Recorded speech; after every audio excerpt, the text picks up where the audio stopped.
Dans un royaume lointain, vivait Daniel, un homme fidèle à Dieu, connu pour sa sagesse et sa foi inébranlable. Daniel servait le roi Darius et avait gagné sa confiance, devenant l'un des hauts fonctionnaires les plus respectés du royaume.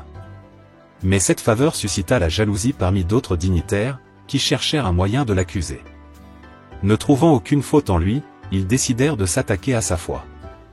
Ils persuadèrent le roi de signer un décret interdisant à quiconque de prier un autre dieu ou homme que le roi pendant 30 jours. La sanction pour quiconque désobéirait était d'être jeté dans la fosse aux lions.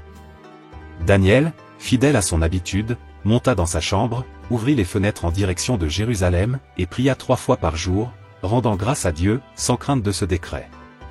Ses ennemis, guettant sa dévotion, rapportèrent son acte au roi. Bien que Darius aimât Daniel et cherchât un moyen de le sauver, il était lié par la loi irrévocable qu'il avait lui-même signée. Avec le cœur lourd, Darius ordonna que Daniel soit jeté dans la fosse aux lions.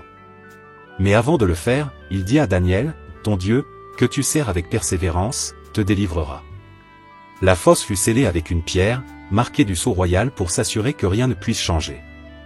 Toute la nuit, le roi Darius ne trouva ni sommeil ni réconfort. Dès l'aube, il se précipita vers la fosse et cria, « Daniel, serviteur du Dieu vivant, ton Dieu t'a-t-il délivré des lions ?» Et une voix claire s'éleva de la fosse. Daniel répondit, « Ô roi, vis éternellement. Mon Dieu a envoyé son ange, et il a fermé la gueule des lions. Ils ne m'ont fait aucun mal, car je suis innocent devant lui, et je n'ai commis aucune faute envers toi, ô roi. » Rempli de joie, le roi ordonna que Daniel soit retiré de la fosse. Pas une seule blessure ne fut trouvée sur lui, car il avait placé sa confiance en Dieu. Mais ceux qui avaient comploté contre Daniel furent jetés dans la fosse, et les lions les dévorèrent avant même qu'ils ne touchent le sol.